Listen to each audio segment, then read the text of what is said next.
خلاؤں میں کون سی ایسی چیز ہے، کس میں چمک ہے ایسی جو آنکھوں میں ایک شادابی پیدا کرتی ہے، جو ستاروں کے جھرمٹ کے اندر ہے، جو پہلے دن جب وہ چاند طلوع ہوتا ہے تو اس کی شکل، اس کی حیت، اس کی صورت ایک باریک دھاگا نما ہوتی ہے جو گلائی میں ہوتا ہے، اور پھر اگلے دن، پھر اس سے اگلے دن وہ شیپ، وہ صورت بڑھتی جاتی ہے، اور پھر 14 دن کے بعد اس کی شکل پورے چاند کی ہو جاتی ہے، پوری گلائی میں ہو جاتی ہے، جس کو ہم قمر کہتے ہیں اور جس کو 14ویں کا چاند بھی کہتے ہیں۔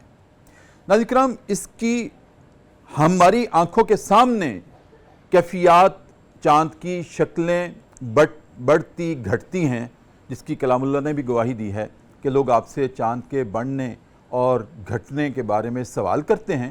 نبی کریم سے مخاطب کیا جا رہا ہے کلام اللہ کو، تو ان سے کہہ دیجئے کہ یہ تاریخوں کے تعین کا ایک سلسلہ ہے اور اس میں حج کی علامتیں بھی ہیں۔ ناظرین کرام، وہ کیسے تاریخوں کا ایک تعین ہے، آج اس بات کو بھی سمجھیں گے۔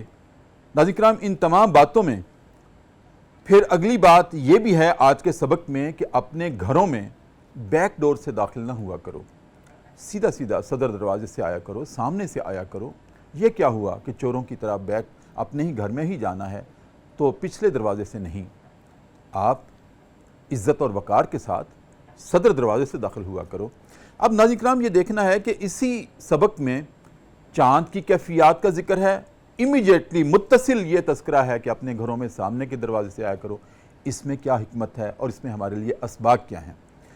ہمارے فکر و عمل کی تطہیر کے لیے یہاں پر ناظرین کرام صدائے قرآن کیا ہے، اس پہ آج ہم گفتگو کریں گے۔ اور گفتگو کرنے کے لیے ناظرین کرام پروگرام صدائے قرآن میں جو میری دائیں جانب شخصیت بیٹھی ہیں، جناب ڈاکٹر فریحہ گل، ماشاءاللہ پی ایچ ڈی ہیں ایجوکیشن میں اور یونیورسٹی میں استاذ ہیں شعبہ ایجوکیشن میں، اور بہت خوبصورت گفتگو کرتی ہیں، عالمہ بھی ہیں، قرآن سے آپ کو والہانہ وابستگی ہے اور اسی نسبت سے پروگرام صدائے قرآن کا حصہ ہیں۔ السلام علیکم ورحمۃ اللہ۔ وعلیکم السلام، بہت ڈاکٹر شکریہ۔ صاحب خیریت سے ہیں؟ الحمدللہ بڑے عرصے بعد آپ کی حاضری ہوئی ہے صدائے قرآن میں۔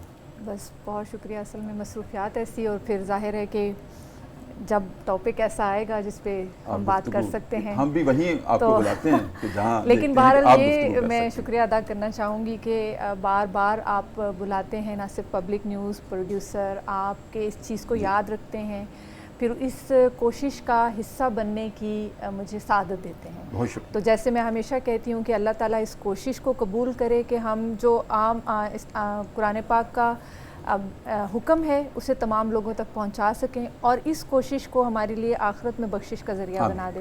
ہم سب کے لیے اللہ تعالیٰ اسے قبول کرنا ہے۔ ڈاکٹر صاحب، ناظرین کرام، ڈاکٹر صاحب سے تعارف بھی ہوا، تھوڑی سی بات چیت بھی آپ نے ان سے سنی۔ میری بائیں جانب تشریف رکھتی ہیں ہمارے ملک کی ماشاءاللہ معروف شاعرہ ہیں۔ لفظ اور ان سے کھیلنا آپ کا شغف ہے، اور انہی لفظوں کو آپ شادابی عطا کرتی ہیں، انہی لفظوں میں آپ خوشبو عطا کرتی ہیں۔ ہمارے ملک کی معروف شاعرہ ہیں جناب صوبیہ خان نیازی۔ السلام علیکم ورحمۃ اللہ۔ وعلیکم السلام۔ کیف الحال؟ آپ خیریت سے ہیں؟ جی الحمدللہ، پروگرام میں خوش آمدید۔ بہت شکریہ سر۔ پلیز ڈاکٹر صاحب، مقدمہ آپ کے سامنے رکھا ہے، اور آپ کو بھی ماشاءاللہ سن کے یہ ضرور مسرت اور راحت بھی ہوگی کہ ہم دوسرے سپارے کے آدھے حصے پر پہنچنے والے ہیں۔ جی ماشاءاللہ، آج میں دیکھ رہی تھی جب میں آیت کے پڑھ رہی تھی تو میں نے دیکھا، اللہ رب العزت کا کروڑوں مرتبہ شکر ہے کہ اس نے ہمیں یہ توفیق دی ہے، ایک ایک آیت کو ہم لیتے ہیں، اس میں سے صدائے قرآن تلاش کرتے ہیں، اور آپ کو بھی معلوم ہے کہ الحمدللہ یہ اپنی نوعیت کا میڈیا کی دنیا میں ایک منفرد پروگرام ہے۔ دوسرا پارہ ہے اور سورہ بقرہ کی آیت نمبر 189 ہے، تقریباً ہاف کے پاس ہم ارد گرد ہیں دوسرے پارے کے۔ تو آج جو ہمارا سبق ہے ڈاکٹر صاحب، جس کے لیے بطور خاص میں نے آپ کو زحمت دی ہے، کیونکہ آپ کی سائنسی علوم پہ بھی نگاہ ہے، اور ایک مرتبہ آپ نے وہ مچھر کی حیات پہ، اس کی بیولوجی پہ آپ نے گفتگو کی تھی۔ ہمارا پروگرام بڑا ہٹ ہوا تھا ماشاءاللہ، بہت لوگوں نے پسند بھی کیا تھا، کیونکہ وہ اس میں سائنسی توجیحات کے ساتھ آپ نے گفتگو کی تھی۔ تو آج بھی چونکہ تھوڑا سا سائنسی موضوع تھا، چاند، ایک تو میں نے کہا کہ ہم اپنے بیٹے کو بھی چاند کہتے ہیں، بیٹی کو بھی چاند کہتے ہیں، شاعر اپنے محبوب کو چاند کہتے ہیں، جو جس کا پیارا ہے وہ اس کو چاند کہتا ہے۔ تو ایک تو وہ چاند ہے جس کو ہمارے ارد گرد پھرتے ہیں، جس چاند کے گرد ہماری زندگی گزرتی ہے اور ہماری زندگی میں ایک زندگی ہے، اور ایک چاند آسمان پہ ہے جس کو ہم عید والے دن بھی تلاش کرتے ہیں، رمضان کے دن بھی تلاش کرتے ہیں. وہ چاند کیا ہے، اس کی حید کیا ہے، ہم اس کو کیوں اتنا تلاش کرتے ہیں، دن کو کہاں غائب ہو جاتا ہے، رات کو کہاں سے واپس آتا ہے، یہ چھپن چھپائی وہ کیوں کھیلتا ہے، اور اس کی حقیقت کیا ہے ڈاکٹر صاحب، کہ کیا یہ کوئی واقعی چمکدار کوئی چیز ہے جس میں اتنی بھینی بھینی چاندنی ہے کہ جس کو ہم نے اپنے محبت کا استعارہ بنایا ہوا ہے. کبھی تشبیہ دیتے ہیں چاند سے، کبھی استعارہ بناتے ہیں. کیا اگر زمین ہی ہے تو زمین میں چاندنی کہاں سے آ گئی، یہ بھی سوال ہے. اور پھر یہ بھی لوگ دعویٰ کرتے ہیں کہ چاند پہ جانے کا، کہ چاند پہ گئے ہیں. کئی تو ویسے ہی کہتے ہیں کہ میں نے اپنے چاند کے پاس جانا ہے تو کئی خلاؤں کو چیرتے ہوئے جانا چاہتے ہیں. حقیقت کیا ہے چاند کی؟ اچھا جی، بہت شکریہ. اصل میں پہلے تو کانگریچولیشنز بہت زیادہ کہ ہم آیت نمبر 189 پہ ماشاءاللہ سورہ بقرہ کی پہنچ گئے، اور یقیناً یہ بڑی کنسسٹنٹ ایفرٹ ہے جو ہم لے کے چل رہے ہیں اور قرآن پاک کا پیغام پہنچانے کی کوشش کر رہے ہیں. کہاں تک قابل حضور کی بندہ پروری ہے. یہ تو باقی یہ اللہ کا کرم ہے، اور اللہ تعالیٰ اپنے مخصوص بندوں کو چن لیتا ہے، یہ اس کا رحم ہے. اور دوسری جو اس کی واقعی ہی انفرادیت ہے، جتنی دفعہ میری آپ سے ڈسکشن ہوئی اس پروگرام میں آ کے، یا جتنی دفعہ میں نے اسے سنا، تو جو سب سے اہم پوائنٹ کہہ لیں یا ویلیو ایڈیشن کہہ لیں جتنے بھی قرآن پاک کے حوالے سے پروگرام ہوتے ہیں، وہ یہ ہے کہ ہر آیت کے بعد ہم یہ جاننے کی کوشش کرتے ہیں کہ جیسے ہم نے بار بار اس بات کو کلیم کرتے ہیں کہ قرآن پاک اصل میں ہمارے انسان کے لیے آیا ہے، اور انسان ہی اس کا مخاطب ہے، اور اس کے ہر آیت میں ہمارے لیے ایک ہدایت پوشیدہ ہے، کوئی ایک عملی ایسا پہلو ہے جسے ہم اپنی زندگی میں لاگو کر سکتے ہیں. تو یہ اس پروگرام کی مجھے لگتا ہے کہ سب سے اہم افادیت کہہ لیں، ویلیو ایڈیشن کہہ لیں، انفرادیت کہہ لیں، کہ ہم ہر آیت کے آخر میں ضرور کوئی نہ کوئی ایک ٹیک اوے لے کے جاتے ہیں کہ اس آیت میں اللہ تعالیٰ نے ہمیں یہ حکم دیا ہے اور اسے ہم نے اپنی زندگیوں پہ لاگو کرنا ہے. بڑا خوبصورت آپ نے لفظ بولا، ٹیک اوے لے کر جاتے ہیں. واہ واہ، سبحان اللہ. تو دوسرا جو اب ہم نے کہا کہ چاند اصل میں ہے کیا، ظاہر ہے کہ اس کے ایک مختلف اجرام فلکی میں سے ہے، ایک سیارہ ہے، سیارہ نہ سب کہیں، چاندوں کو آپ سپر پاس کر گئی ہیں، بائی پاس کر گئی ہیں اور سیدھی آسمان پہ چلی گئی. چلیں ٹھیک ہے. اصل میں یہ اس نے اپنی چاند اصل میں ایک، اس کو ہم سیٹلائٹ کہتے ہیں، یہ سیارہ نہیں ہے، پلانٹ نہیں ہے، کیونکہ یہ سورج کے کیا ہوتا ہے؟ سورج کے گرد جتنے بھی ہمارے سیارے گھومتے ہیں یا پلانٹ گھومتے ہیں یا اجرام فلکی گھومتے ہیں، انہیں ہم سیارے کہتے ہیں، پلانٹس کہتے ہیں. لیکن جو چاند ہے یہ زمین کے گرد گھومتا ہے، یعنی زمین کے اپنے گرد بھی کوئی نہ کوئی انفرادیت ہے صحیح اس میں. ہاں جی، یہ اس میں ڈفرینس یہ ہے، یعنی یوں سمجھ لیں کہ چاند سورج اور زمین کے درمیان کا ایک آبجیکٹ ہے. اور لائٹ کہاں سے آتی ہے؟ ظاہر فلوریسنٹ تو نہیں ہے نا، یہ کوئی ہمیں تو ایسا لگتا ہے کہ شاید کوئی ایسا دیا ہے، لیکن ایسا نہیں ہے. یہ سورج کی روشنی جب چاند پہ پڑتی ہے تو جو ریفلیکشن آتا ہے اس کی وجہ سے وہ ہمیں روشن نظر آتا ہے. اور مزے کی بات یہ ہے کہ سورج کی روشنی اس پہ 100% بھی پڑے تو بھی یہ صرف 12% ریفلیکٹ کر سکتا ہے، یعنی صرف جتنا ایلومینیٹڈ یہ ہے یا جتنا روشن چاند ہے اس کا صرف 12% ہم اسے دیکھتے ہیں. اور 12% بھی ہم اس لیے دیکھتے ہیں کہ یہ زمین سے قریب ہے. جی، وہ 12% روشنی، 14ویں کا چاند وہ بھی 12% روشنی ریفلیکٹ کرتا ہے جو اس نے سورج سے ابزارب کی. اگر آپ نہ آتی تو ہمیں یہ باتیں نہ پتہ چلتی. جی، اللہ تعالیٰ قبول کرے. اور ظاہر ہے کہ بہت سارے ایسے لوگ ہیں جو اس میں ماہر ہوں گے، تو میں تو تھوڑی بہت انفارمیشن جو اسی ٹاپک کے حوالے سے ہوگی وہ کوشش کروں گی کہ ڈسامینیٹ ہو جائے. مجھے یہ پہلی دفعہ پتہ چلا کہ چاند ہم صرف 12% دیکھتے ہیں، بے شک وہ 14ویں کا چاند ہو. 12% روشنی ریفلیکٹ کرتا ہے جو وہ سورج سے ابزارب کرتا ہے. اچھا، روشنی ابزارب کرتا ہے. وہ روشنی صرف 12%. لیکن جو 14ویں کے چاند کی شکل ہوتی ہے وہ پوری ہوتی ہے. چاند پورا ہے جو اصل میں وہ ریفلیکشن جیسے جیسے نظر آتا ہے. کیونکہ دیکھیں زمین جو ہے یہ بھی تو گھوم رہی ہے نا، یہ نہ صرف گول گھوم رہی ہے بلکہ یہ اپنے اسپن بھی کر رہی ہے اپنے مدار. ہاں جی بالکل، آپ بتا رہی ہیں کہ زمین دو طرح سے ہماری گھومتی ہے. ایک اس طرح سے گھومتی ہے تو دن اور رات بدلتے ہیں، اور اس طرح اپنے مدار کے گرد گھومتی ہے تو موسم بدلتے ہیں. ایسے ہی ہے نا؟ ایسے. اور چاند کا اس میں کیا رول ہے؟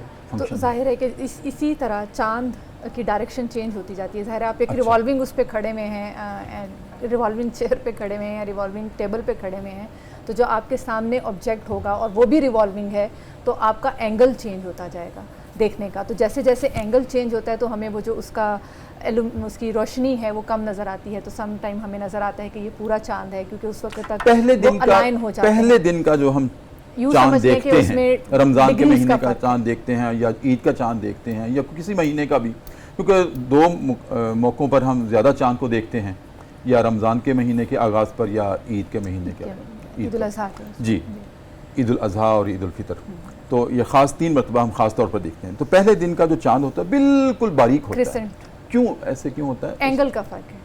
جیسے زمین جس اینگل پہ اس ٹائم پہ گھوم رہی ہوتی ہے اور سورج کی روشنی جس اینگل سے چاند پہ پڑ رہی ہے تو ہمیں وہ ڈائریکشن کم نظر آتی ہے۔ یہ بالکل ایسے ہی ہے جیسے ہم آمنے سامنے بیٹھے ہوئے ہیں اور ہماری ڈائریکشنز چینج ہونا شروع ہو جائیں تو ہمارا چہرہ آمنے سامنے نہیں اچھا، رہے۔ تو جب اس طرح سے زمین گھومتی ہوئی چاند کے گرد جی جاتی ہے، ایسے ہی ہے، جی ایسے تو اس پر اس کی ریفلیکشن ڈائریکشنز چینج ریفلیکشن ہوتی جو رہتی ہیں۔ دیکھیں چاند وہاں موجود ہے، سورج اپنی جگہ پہ موجود ہے، ٹھیک ہے، سورج کی روشنی چاند پہ پڑ رہی ہے، جو زمین ہے وہ ریوالو کر رہی ہے، تو زمین کا اینگل جیسے ریوالونگ سے چینج ہوتا ہے اتنا ہی ہمیں چاند نظر آتا ہے۔ اچھا، ایک سائنٹیفک اس کی توجیہ کیا ہے ہماری سمجھ کے لیے کہ دن کو یہ ستارے یا چاند نظر کیوں نہیں آتا؟ اچھا، اس میں مختلف اس کے چاند وضاحتیں ہیں۔ چاند آتا ہے، نظر آتا ہے، ہے، اس کی جو روشنی ہے اسی طرح اسی پہ موجود ہے، کیونکہ ظاہر ہے ہم نے کہا کہ ریفلیکشن سورج کی روشنی کا چاند پہ پڑ رہا ہے نا، اس ریفلیکشن کی وجہ سے چاند تو روشن وہاں موجود ہے، لیکن اینگل ایسا چینج ہو چکا ہوتا ہے کہ ہمارے ہاں جو دن ہے یا روشنی ہے یا سورج کی روشنی زیادہ پریویل کر جاتی ہے اور سورج کا اینگل اس وقت فرق ہو چکا ہوتا ہے، اس وجہ سے ہمیں وہ چاند اس وقت اس طرح سے نظر نہیں آتا، موجود جیسے وہ رات کو نظر آتا ہے، ورنہ موجود وہ چاندنی کے ساتھ نظر آتا ہے۔ بالکل ایسے رات کو اس میں چاندنی اسی وجہ سے نظر آتی ہے کہ روشنی ختم ہوگی نا، سورج کی روشنی کا وہ اینگل نہیں رہا، سورج موجود نہیں ہے، آسمان جو ہے اس میں اندھیرا چھانا شروع ہو گیا، تو ظاہر ہے کہ وہ ایلومینیشن زیادہ نظر آ گئی۔ ایسے ہی ہے جیسے لائٹ چلی جائے اور آپ دیا جلا لیں، تو دن میں یہاں بھی لائٹس چل رہی ہیں، ہم دیا جلا لیں گے وہ تب بھی نظر آئے گا، لیکن جب لائٹ چلی جائے گی تو زیادہ نظر آئے گا۔ So the same is the case with moon. تو یہ جو کیفیات ہیں گھٹنے بڑھنے کی، اس آیت میں ڈاکٹر صاحب آپ نے دیکھا ہوگا کہ نبی کریم صلی اللہ علیہ وسلم سے یہ قرآن کریم کا انداز بیان اس طرح سے ہے کہ یہ چاند کے بارے میں آپ سے پوچھتے ہیں، وہ خاص اس کا شان نزول آپ نے اسٹڈی کیا؟